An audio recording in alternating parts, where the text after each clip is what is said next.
The purpose of the Blitz City DIY channel is to inspire fellow travelers who may not have come by electronics in a traditional way, and to provide a safe and open space for everyone.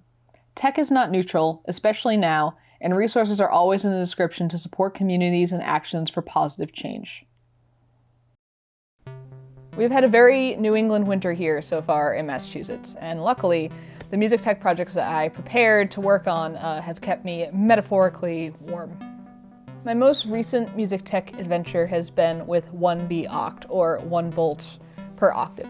To describe it in the simplest terms possible, it's basically how you affect pitch on a synthesizer. So how you get a synthesizer to play a C, a D, a G.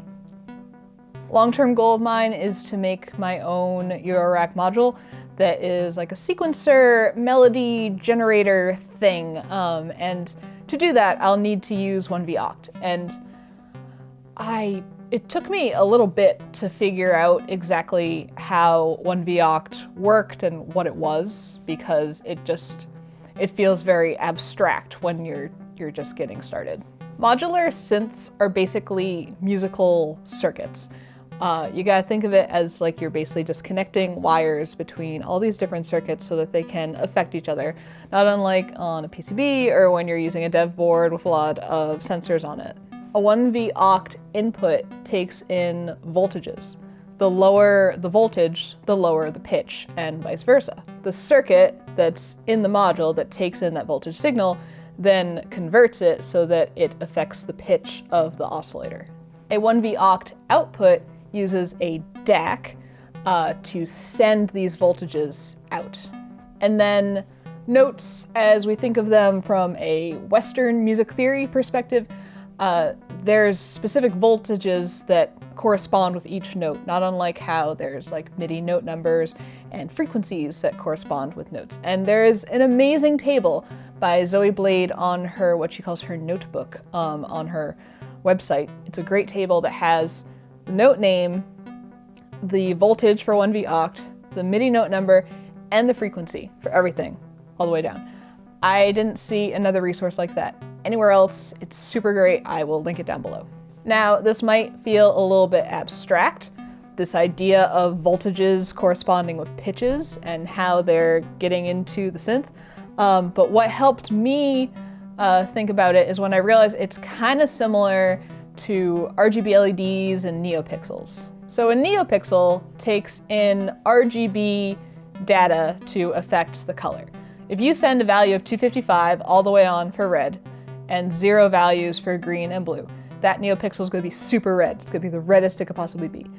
Then if you send, 255 value for red, 127 value for green, 0 for blue, then you have it as yellow. These color values are known quantities, and then the chip that's on the neopixel knows how to take in that data and translate it into the color that you're seeing in the LED. And just like how your microcontroller has code that's communicating with the driver on the neopixel to convert those bytes to color data, your DAC is putting out those voltages that is then received by the 1V Oct input that has circuitry that can convert it to the pitch that you're looking for to affect the oscillator, and that is how you get pitches out that sound like what you'd expect them to be rather than just nonsense and random. Now, of course, you don't have to stick to defined voltages with eurorack. That's what makes eurorack so experimental and awesome and freeing, really. You can have any voltage from 0 to 5 or whatever the spec is, and you don't have to be like, yes, I'm in this key of C major with a flat 7. Like, no, you don't have to do that.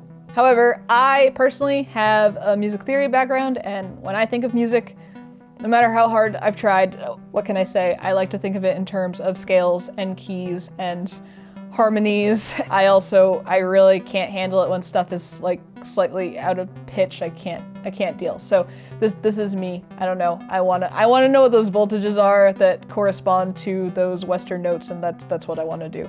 And I accept that about myself. After figuring out in theory how doing a 1V Oct output with a DAC would work, I even checked with Thea, actually, of Winter Bloom, be like, hey, is this in theory how this works? And she was like, yes, in theory. I was like, cool, great, thank you. So then I started experimenting with the hardware. I got a Stemma 12-bit DAC breakout board from Adafruit, and I was using it with an RP2040 Feather since it has the Stemma connector. Then I wrote some CircuitPython code that mapped the 1V Oct voltages to the DAC's 12-bit values.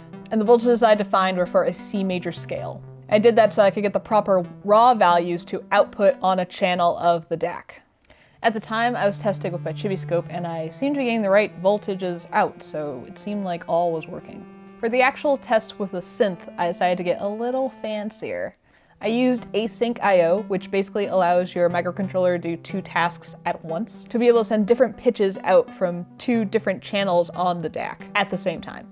And you don't necessarily need async I/O to do that, but it makes it a lot faster than having to do all sorts of other stuff with like time monotonic, which is how I normally approach that kind of thing. So definitely recommend. One channel was doing a C major scale and the other was doing a C major triad so that they would harmonize. And the reason why I did this, I wanted to see how the intonation would hold up. Sending out these voltages on 2 different channels at the same time, would there be any issues at all? And it definitely worked and sounded in tune to me. So it was definitely very successful. I was pleasantly surprised that it just worked. For the next test, I brought in the gate-in circuit that I'd built a little while ago. In software, it basically acts as a button press, very simple to integrate. For the example code for this, I had it so that when a gate-in signal was received, then it would send out a random note in the C major scale via 1V Oct. And this was also successful and very exciting because this was kind of dancing around the different voltages, so it's not like it was going stepped. It was having to send them randomly, and it seemed to be scaling properly, and staying in tune, so good stuff. And my idea for the sequencer module thing that I might build at some point would involve like picking out random pitches to send. So it was cool to see something like that working. Before this, I had never used a DAC at all, ever, but once I wrapped my head around how they were working, how 1V Oct works with the voltages, came together really quickly, really nicely, and I'm really excited about the prospects for how this can all work in the future for future projects, even beyond eurorack. I have to say though, when I was looking around and trying to figure out 1V Oct, I didn't find too many resources that like really explained it granularly from like a beginner perspective, like you know nothing, I'm going to explain to you how it works, with the exception of Zoe Blade's notebook page. So I hope that this video can act as a resource to add to that if you're just getting started with this kind of thing and are trying to wrap your brain around it as a beginner, just getting your feet wet.